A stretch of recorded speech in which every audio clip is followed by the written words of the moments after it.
I'll read a verse from the first canto, 4th chapter of the Bhagavad Gita. It's the Srimad Bhagavatam. It's the first verse, the chapter, The Appearance of Sri Narada. Vyasuvacha iti burvanam samstuya muninam dirga satrinam vridha kula pati sutam bhavricha shaunakavo bravid. On hearing Sutta Goswami speak thus, Shaunaka Muni, who is the elderly, learned leader of all the rishis engaged in that prolonged sacrificial ceremony, congratulated Sutta Goswami by addressing him as follows.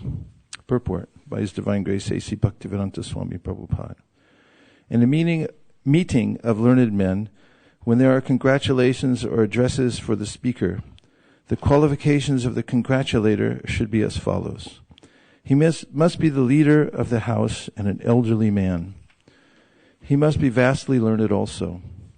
Sri Shaunaka Rishi had all these qualifications, unless he stood up to congratulate Sri Sutta Goswami when he expressed his desire to present Srimad Bhagavatam exactly as he heard it from Shukadev Goswami and also realized it personally.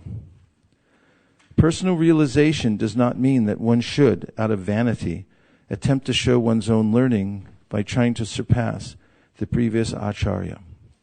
He must have full confidence in the previous acharya, and at the same time, he must realize the subject matter so nicely that he can present the matter for the particular circumstances in a suitable manner.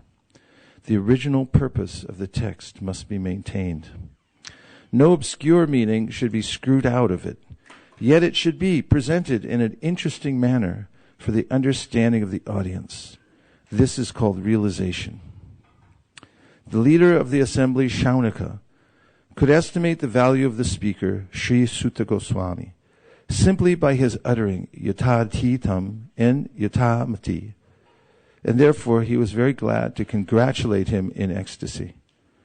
No learned man should be willing to hear a person who does not represent the original acharya. So the speaker and the audience were bona fide in this meeting where Bhagavatam was being recited for the second time. That should be the standard of recitation of Bhagavatam, so that the real purpose can be served without difficulty. Unless this situation is created, Bhagavatam recitation for extraneous purposes is useless labor both for the speaker and for the audience.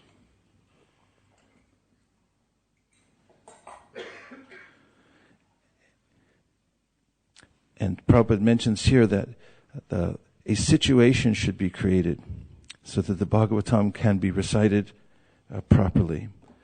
What to speak of heard properly. And this requires that one live a pure lifestyle, including following 4 regulative principles which keep us above the entanglement of the material world, which are altogether dedicated to pursuing the various sinful activities in various ways, evidenced by every duty-free shop in America or Europe or around the world, which is the first thing you have to walk into when you get off an international flight. Liquor, cigarettes, perfume, and every other nefarious substance packaged as if it were the most important thing in the world. So those who take to the process of the Bhagavat Marg and the Panchakshaki Vidhi become protected from the influence of the 3 modes of material nature, both by these prohibitions, no eating of meat, fish, or eggs, no gambling, no intoxication, no illicit sex, and also by constantly chanting the Hare Krishna Maha Mantra.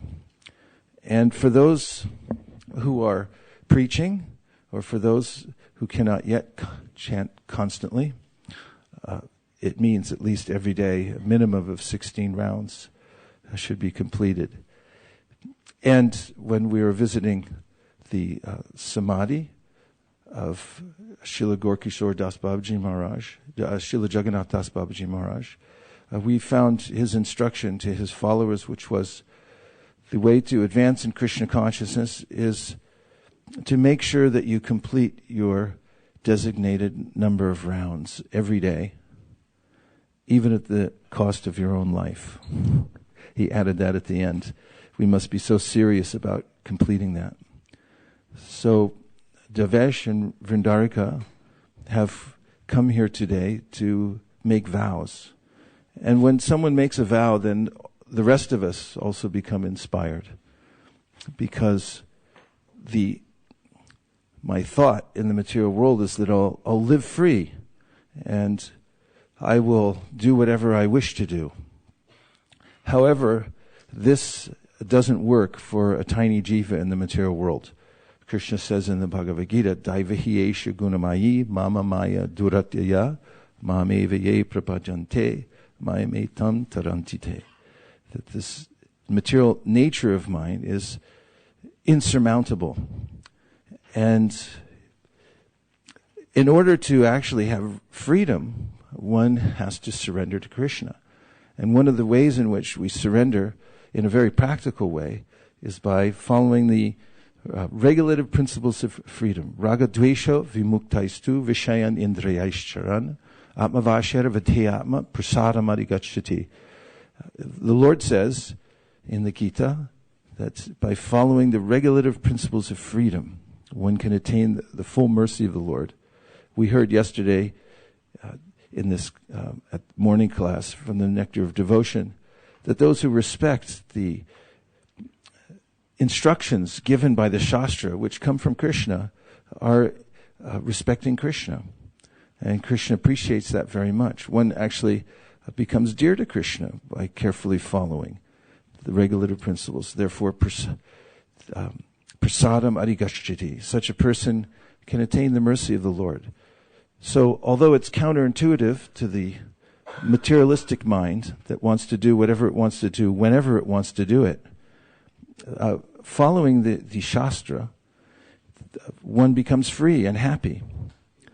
And if one doesn't follow the Shastra, one must follow the Shastra, which means the weapon, which comes out in the form of great punishment and suffering from material nature.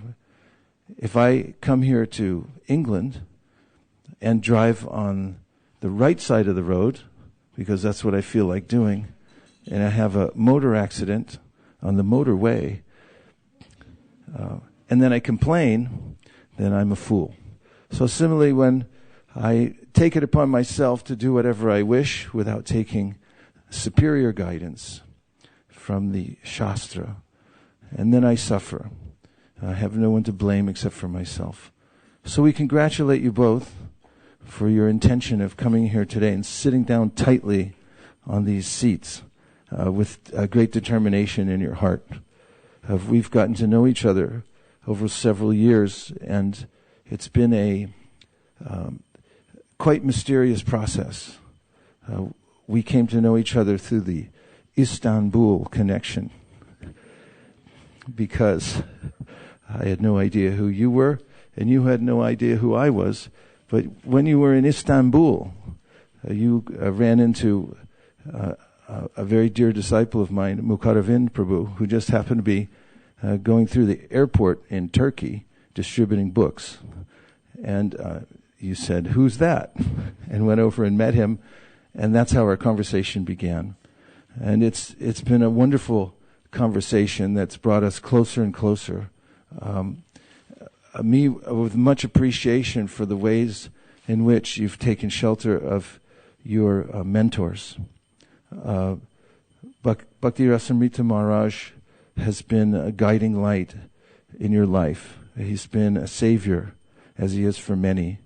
And we feel very fortunate that he's present here today, shining his light. So thank you very much, Maharaj, for being here. You have other mentors as well, that some of whom will be here today. Maharaj will say a few words, and they will also.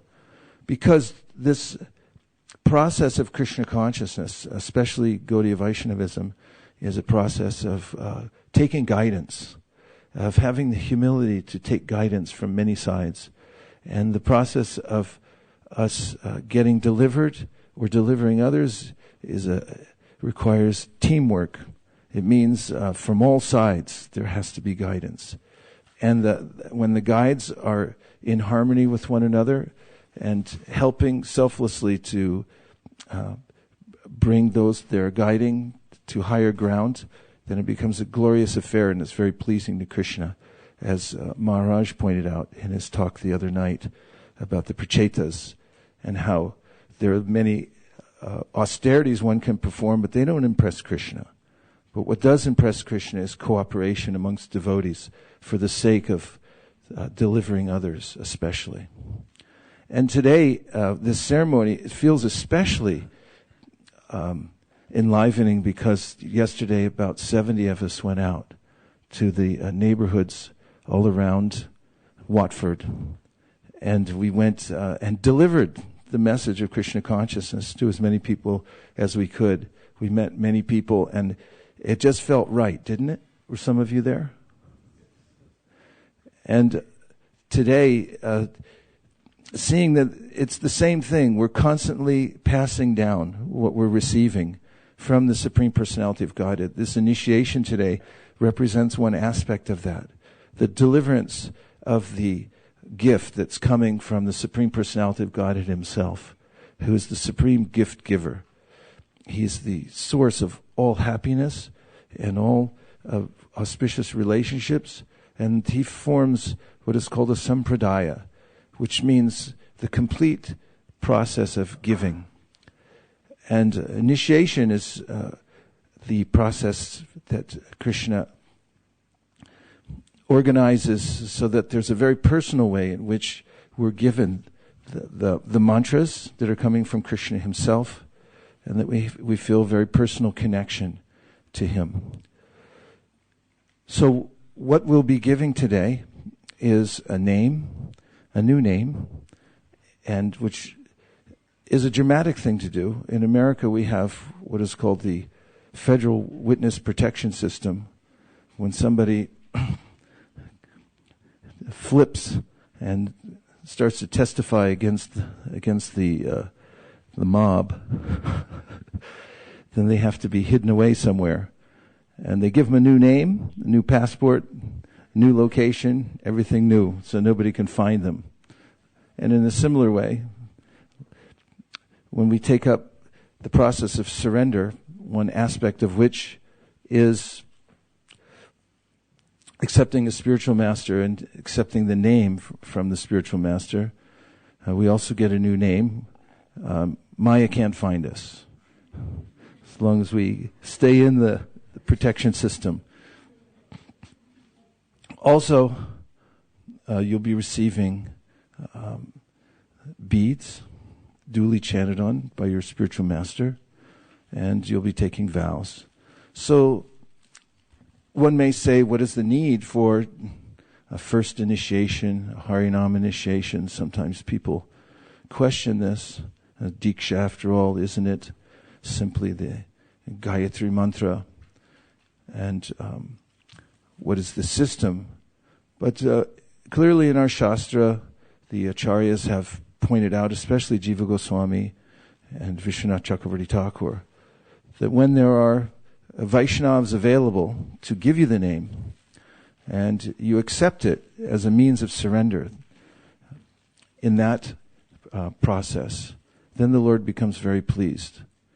On the other side, Srila Vishwanath Chakravarti Thakur says in his commentary to the 6th canto of the Bhagavatam in the matter of Ajamil, that if there are Vaishnavas available who are chanting the pure name of the Lord by following in the footsteps of their pure spiritual masters, and that you don't accept it and you go on chanting, then he considers that to be the third offense of disobeying the orders of the spiritual master, interestingly. So this is a very well-placed initiation. Not only that, Bhaktivinoda Thakur describes that initiation is a process and not an event. He describes the Pancha Samskar, which is an ancient system known very much in South India, but he, in his essay on Pancha Samskar, describes how there are various aspects of surrender in the initiation process. The first is called tapa.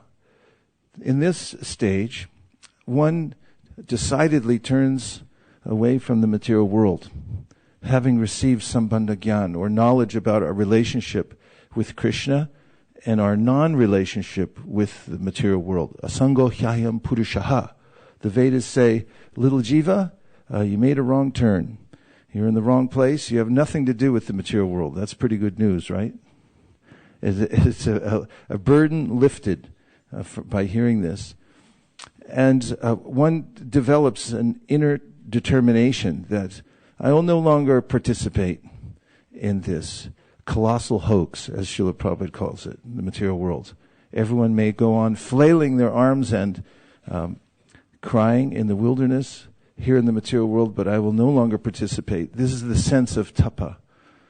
And then comes Paundra, which means actually Urva Pundra, the placing of tilak on one's forehead. When we were on book distribution yesterday, people asked, what is that paint? Especially when they saw the kids wearing tilak. They said, why are you wearing that? And they appreciated that it was a sign of dedication. So similarly, Bhaktivinoda Thakur says that this Urva Pundra, marking one's body with the lines of Vishnu, it's a sign of dedication to the Supreme Personality of Godhead. And what could be nicer than that? And at this stage, one feels so confident about one's surrender to the Lord that one wants to be demonstrative about it and show that I am a servant of the servant of the servant of the Supreme Personality of God. That therefore, one marks one's body with Urva Pundra. And other markings as well. In some sampradayas, they give you a branding with a hot iron. I'm not sure if we're doing that today, but I think not, because Chaitanya Mahaprabhu preferred Gopi Chandan.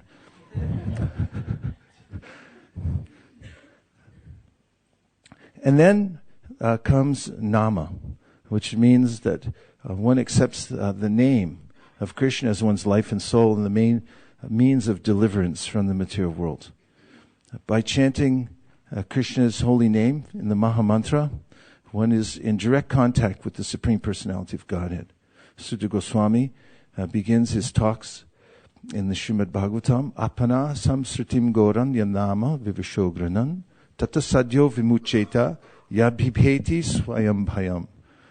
That everyone should take advantage of chanting the Lord's names because they're non-different from Him.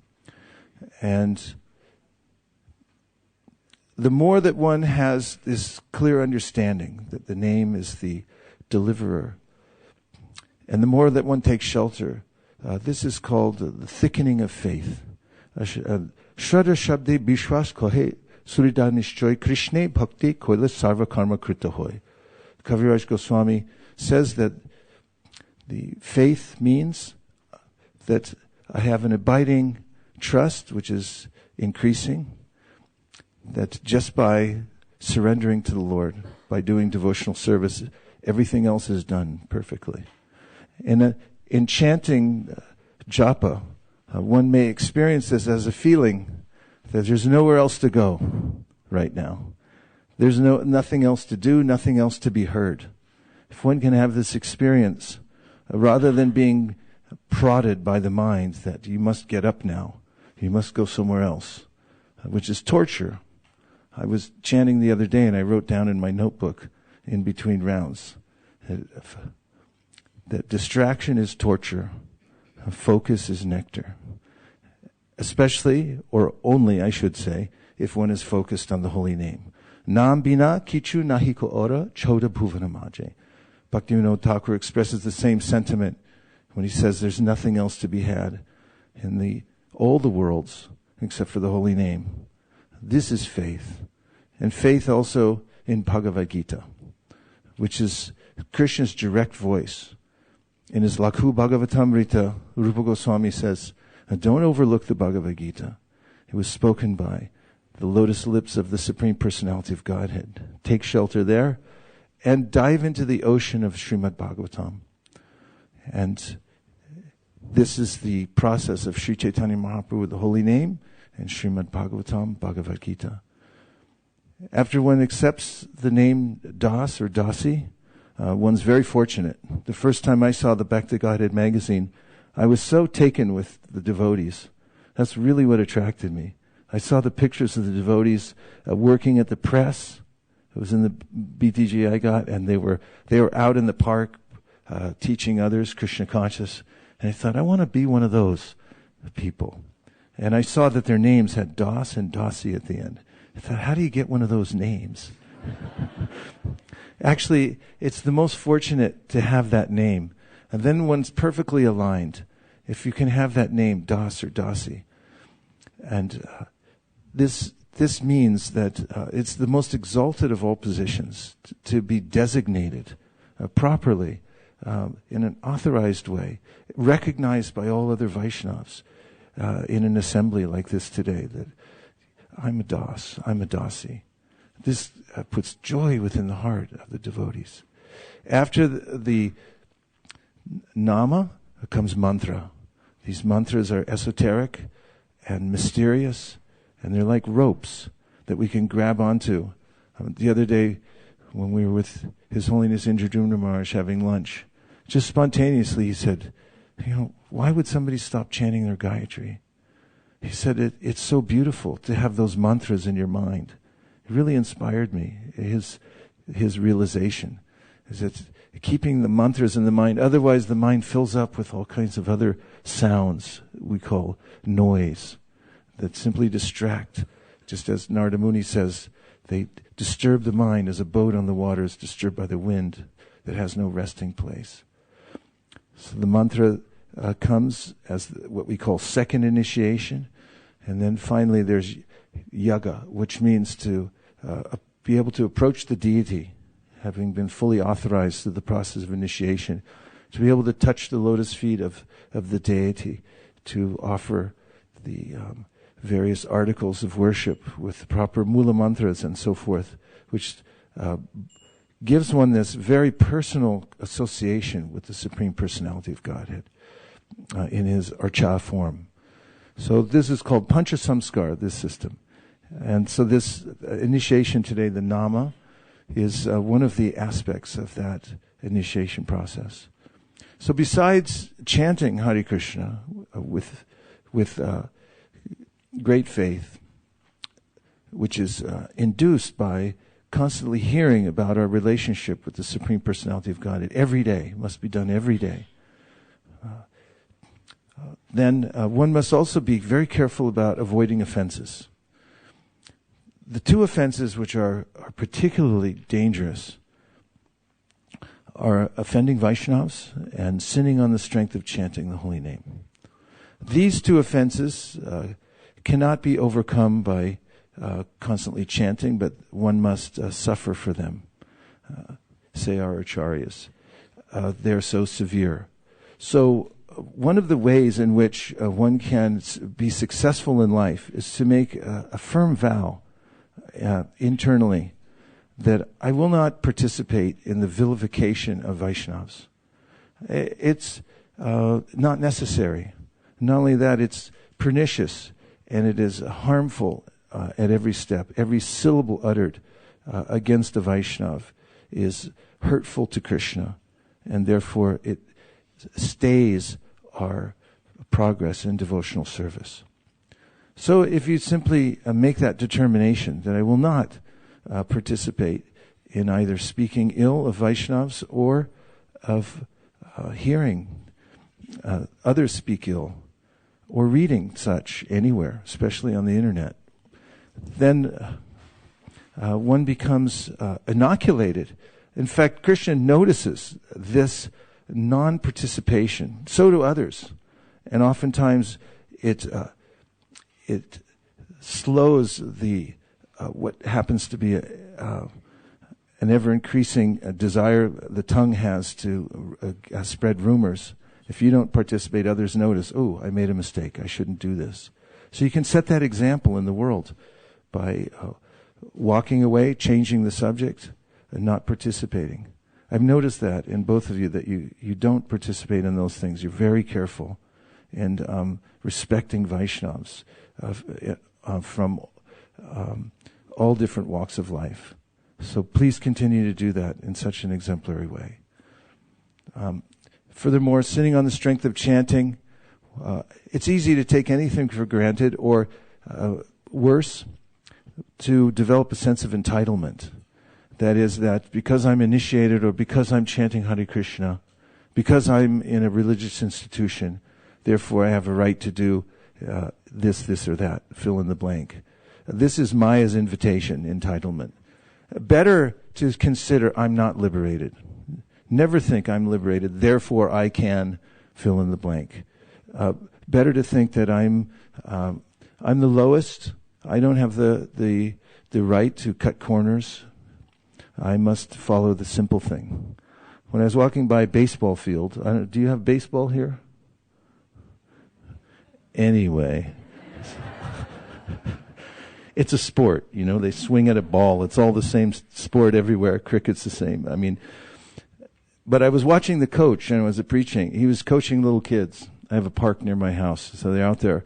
You hit the ball, you run around, So he was teaching them some fundamentals so that they could be good at baseball. And he kept yelling at him, muscle memory, gentlemen, muscle memory. He was doing the same play over and over again. Man's on first, man's on third, ball goes down the middle, who do you throw to? He was emphasizing same thing. So they were used to doing it, muscle memory. You just do it automatically, you know what to do. And then he said, this is baseball 101, not baseball 103. He kept saying that, which means that the basic thing, 101 is usually the basic class in America you go into, like psychology 101. It means you took it as an elective and you're going to get the summary of what psychology is. 101, and then there's 103, which is the more advanced class. It's 2 above that. But he kept saying, 101, gentlemen, not 103. So if we keep ourselves in this mode that I'm qualified for 101, and always cover the basics. Don't criticize devotees. Be very careful, meticulous about finishing the prescribed number of rounds, following the 4 regular principles. And this kind of mentality protects one from this idea that now I'm entitled, so now I can do whatever I wish to do, which is dangerous. And then there's the so-called 11th offense, which is to be inattentive while chanting. So Maharaj gave such a nice instruction the other night, so concise, about be aware that you're chanting. When you're chanting, be aware that you're chanting, because it's altogether possible to do so many things and not be aware that we're doing them. And this can lead to many of the other offenses. So just be very aware of what the name is. Shri Shri Radha Gokulananda ki jai, Sita Ram Lakshman Hanuman ki jai, Shri Shri Gaurnitai ki jai, Gaur Premanande Hari Bol.